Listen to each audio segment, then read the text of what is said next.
Assalamualaikum warahmatullahi wabarakatuh. Kembali lagi dengan saya. Kali ini kita akan membahas tentang aplikasi imbalan pasca kerja sesuai dengan perlakuan akuntansi program pensiun. Terdapat pepatah, jika tak kenal maka tak sayang, sehingga saya akan memperkenalkan diri. Nama saya Mirza Darussan Akbar dari Departemen Portofolio Bisnis, yang kali ini akan mempresentasikan terkait imbalan pasca kerja ini. Tujuan pembelajaran ada 3. Peserta mampu mengidentifikasi tipe program pensiun dan karakteristiknya. Yang kedua, peserta mampu mengaplikasikan perlakuan akuntansi program pensiun, iuran pasti dan imbalan pasti.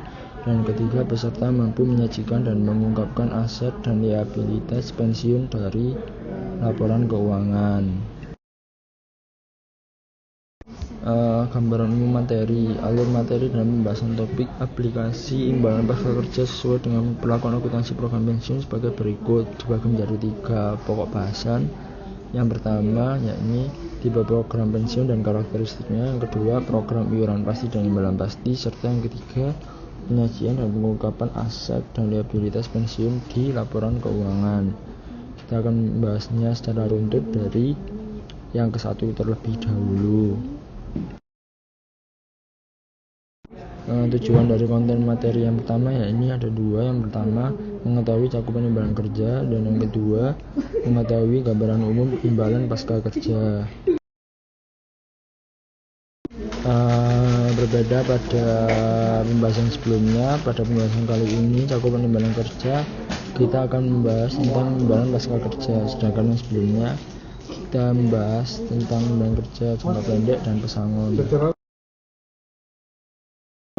Imbalan pasca kerja, imbalan kerja selain pesangon dan imbalan kerja jangka pendek yang terutang setelah pekerja menyelesaikan kontrak kerja. Entitas menyelenggarakan program imbalan pasca kerja yang melibatkan 3 pihak, yakni yang pertama pemberi kerja atau entitas, yang kedua dana pensiun, serta yang ketiga yakni pekerja itu sendiri atau pensiunan. 2 macam program imbalan pasca kerja yakni ada 2. Pertama, iuran pasti dan imbalan pasti. Kita berlanjut ke materi yang kedua, yakni tentang program iuran pasti dan imbalan pasti. Program iuran pasti, pengakuan dan pengukuran, yakni diakui sebagai beban. Jika iuran belum dibayar atau baru sebagian dibayar, maka diakui sebagai liabilitas atau beban akrual. Dalam penyajian dan pengungkapan disajikan sebagai beban dalam laporan laba rugi dan penghasilan komprehensif lain.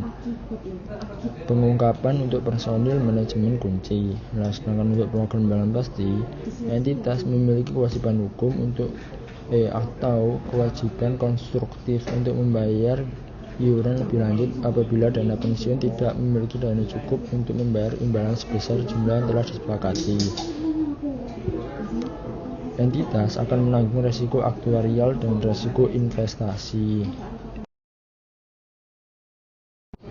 Kewajiban imbalan pasti atau bisa disingkat dengan KIP, bisa juga dengan nilai kini kewajiban imbalan pasti atau NKKIP, terdiri dari 4 komponen. Yang pertama yaitu ada biaya bunga, biaya jasa, pengurang kembali atau remeasurement, serta imbalan yang dibayar. Imbalan yang akan dibayarkan di masa depan atas jasa yang telah diberikan oleh pekerja kepada entitas pada periode berjalan dan periode yang telah lalu. Pada tanggal pelaporan diukur sebesar nilai kininya, yaitu nilai kini kewajiban imbalan pasti atau NKKIP. NKKIP ini dihitung oleh aktuaris dan dipengaruhi oleh yang pertama biaya jasa, yang kedua biaya bunga, yang ketiga remeasurement, dan yang keempat imbalan yang dibayar.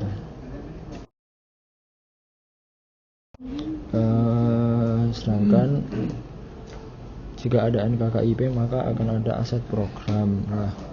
Aset program ini terdiri atas aset yang dimiliki oleh dana imbalan kerja jangka panjang dan polis asuransi yang memenuhi syarat. Aset program mencakup dana yang dikelola oleh dana pensiun yang terpisah secara hukum dari entitas pelapor dan disediakan untuk mendanai imbalan kerja. Nah, pada tanggal pelaporan, aset program diukur sebagai nilai wajarnya dan disebut sebagai NWAP atau nilai wajar aset program. NWAP sendiri dipengaruhi oleh pendapatan bunga, iuran atau penarikan, dan pengurangan kembali. Pengakuan dan pengukuran. Entitas mengakui liabilitas dalam laporan posisi keuangan. Terdapat dua kondisi, yakni yang pertama, NKKIP lebih tinggi daripada NWAP, maka akan terjadi defisit sehingga akan menambah liabilitas. Jika NKKIP lebih rendah daripada NWAP, maka akan terjadi surplus dan menambah aset. Beban yang diakui oleh entitas di dalam laporan Baruti adalah sebesar nilai bersih dari biaya jasa, terdiri atas biaya jasa kini, biaya jasa lalu, serta keuntungan atau kerugian atas penyelesaian. Nantinya akan ditambah atau dikurangi dengan beban atau pendapatan bunga neto. Pada kali ini saya akan menjelaskan tentang contoh dari program imbalan pasti. Soalnya berada pada dua tabel yang berada di kiri atas dan kanan atas. Nah, di dalam tabel tersebut kita mengetahui biaya jasa kini, tingkat diskonto, return aktual aset program, kontribusi atau iuran program tahunan, imbalan yang dibayarkan, biaya jasa lalu, perubahan asumsi aktuari atas kewajiban, serta imbalan pasti pada akhir tahun. Selain itu, kita juga mengetahui saldo awal ada untuk akun NWAP dan NKKIP, yakni sebesar 600 juta dan 750 juta.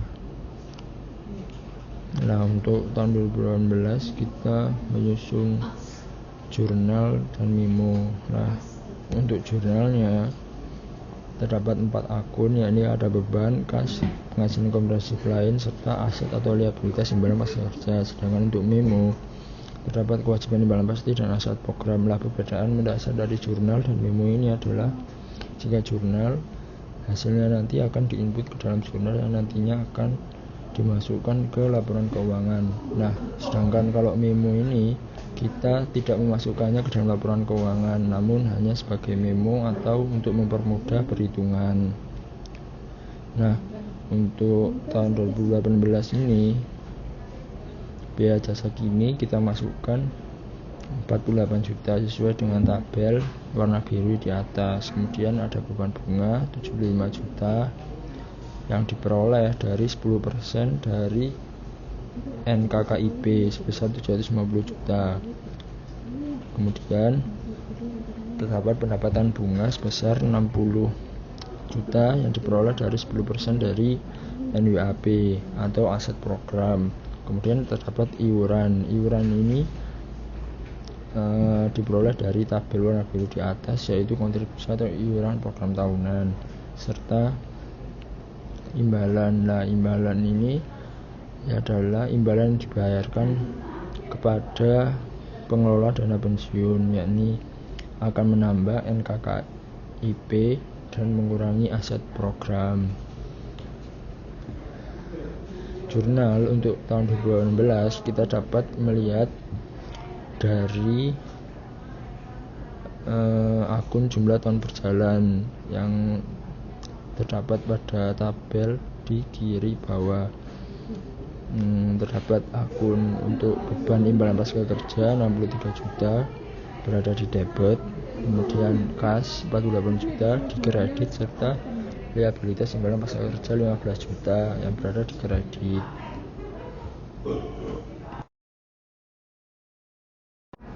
Kemudian untuk tahun selanjutnya, ini tahun 2019, kita melanjutkan sisa saldo pada tahun 2018, yakni tahun sebelumnya, yaitu yang kita lanjutkan hanyalah memo dan aset atau liabilitas imbalan pasca kerja. Nah, kita masukkan seperti tahun 2018 dan kita akan membuat jurnal. Nah, jurnal ini juga dibuat berdasarkan nilai atau nominal yang didapat pada jumlah tahun berjalan tahun 2019. Prosesnya sama seperti tahun sebelumnya, yakni tahun 2018. Kemudian untuk tahun terakhir yakni tahun 2020, prosesnya juga sama. Kita melanjutkan saldo akhir dari tahun 2019 yang dilanjutkan ke tahun 2020. Nah, kita juga memasukkan seperti biaya jasa kini, beban bunga, pendapatan bunga sesuai dengan tahun dan sesuai dengan tabel warna biru yang terdapat di pojok kanan atas. Setelah itu kita jumlahkan semua dan kemudian kita membuat jurnal untuk tahun 2020. Nah, jurnalnya ini sendiri juga sama seperti tahun-tahun sebelumnya. Kita melihat pada row jumlah tahun berjalan tahun 2020. Kita masukkan ke dalam jurnal sebagai berikut yang berada di pojok kanan bawah.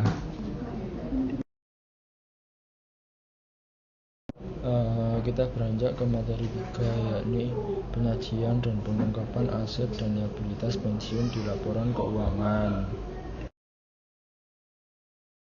Untuk penyajiannya, jika entitas memiliki lebih dari satu program imbalan pasti, maka entitas menghapuskan aset dari satu program imbalan pasti dengan liabilitas dari program imbalan pasti yang lain. Nah, syarat pengalihapusannya, entitas memiliki hak secara hukum untuk menggunakan surplus pada satu imbalan pasti untuk menutup defisit pada program imbalan pasti yang lain. Nah, jadi maksud dari penjelasan ini yakni jika misal perusahaan itu terdapat dua program untuk imbalan pastinya, A dan B. Lah, pada A ini telah terjadi tutup buku. Semisal pada tahun 2020 tutup buku dan terdapat saldo surplus 10 juta. Lah, saldo surplus 10 juta ini dapat dimasukkan untuk menambah NWAP pada imbalan pasti ke program yang lainnya, seperti itu. Nah, berikut merupakan contoh penyajian dalam laporan keuangan. Nah, contohnya pada kali ini saya mengambil contoh dari laporan keuangan PT Garuda Indonesia Persero Tbk beserta anak perusahaannya dan subsidiaries. Nah, di sini terdapat laporan laba rugi dan penghasilan komprehensif lain, konsolidasi, serta terdapat laporan posisi keuangan konsolidasi juga untuk tahun 2019-2018. Untuk pengungkapan imbalan pasca kerja ini, entitas harus mengungkapkan informasi yang memungkinkan pengguna laporan keuangan untuk mengevaluasi sifat program imbalan pasti dan dampak keuangan atas perubahan program selama periode tersebut.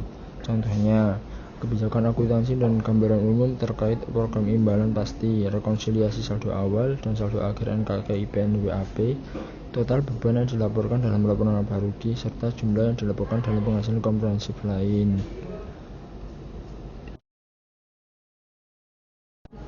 Kita beranjak ke part terakhir, yakni kesimpulan. Nah, imbalan pasca kerja merupakan imbalan kerja selain pesangon dan imbalan kerja jangka pendek dan terutama setelah pekerja menyelesaikan kontrak kerjanya. Dua macam program imbalan pasca kerja, yakni ada program iuran pasti dan program imbalan pasti. Dalam program iuran pasti, kewajiban hukum atau kewajiban konstruktif entitas terbatas pada jumlah yang disepakati sebagai iuran kepada dana pensiun. Entitas mengakui dan menyajikannya sebagai beban dalam laporan laba rugi dan penghasilan komprehensif lain. Dalam program imbalan pasti, entitas memiliki kewajiban hukum atau kewajiban konstruktif untuk membayar iuran lebih lanjut kepada dana pensiun tidak memiliki dana cukup untuk membayar imbalan sebesar jumlah yang telah disepakati. Jadi perbedaan mendasar dari kedua program ini yakni kalau iuran pasti perusahaan mengelola sendiri dana pensiunnya, sedangkan program imbalan pasti perusahaan seperti mencicil gitu kepada pihak ketiga, yakni pihak yang pengelolaan dana pensiun. Selanjutnya KIP atau kepanjangan dari kewajiban imbalan pasti merupakan imbalan yang akan dibayarkan di masa depan atas jasa yang telah diberikan oleh pekerja kepada entitas pada periode berjalan dan periode yang telah lalu. KIP ini diukur besar nilai gini. NKKIP ini dipengaruhi oleh biaya jasa, bisa terjadi pada biaya jasa kini, biaya jasa lalu, serta keuntungan atau kerugian atas penyelesaian. Ada biaya bunga, pengembalian kembali, remeasurement, dan imbalan dibayar. Selain itu dapat NWAP atau aset program, di mana memiliki definisi dana yang dikelola oleh dana pensiunan terpisah dari secara hukum dari entitas pelapor yang disediakan untuk mendanai imbalan kerja. Aset program diukur sebesar nilai wajar. Nah, NWAP ini dipengaruhi pendapatan bunga, iuran penarikan, dan pengukuran kembali atau remeasurement. Nah, di dalam laporan posisi keuangan, entitas mengakui defisit atau liability jika NKKIP lebih tinggi daripada NWAP, dan sebaliknya akan mengakui surplus jika NWAP-nya itu lebih tinggi daripada NKKIP. Entitas mengakui beban dalam laporan laba rugi. Terima kasih atas perhatiannya. Saya mohon maaf jika penjelasan saya terlalu cepat atau masih kurang jelas. Terkait dengan materi kali ini memang terlihat lebih ribet daripada materi-materi sebelumnya, sehingga dibutuhkan perhatian yang advance dan latihan di banyak waktu. Semoga ilmu yang saya sampaikan dapat membantu serta menambah wawasan Anda. Terima kasih, thank you, dan arigato. Wassalamualaikum warahmatullahi wabarakatuh.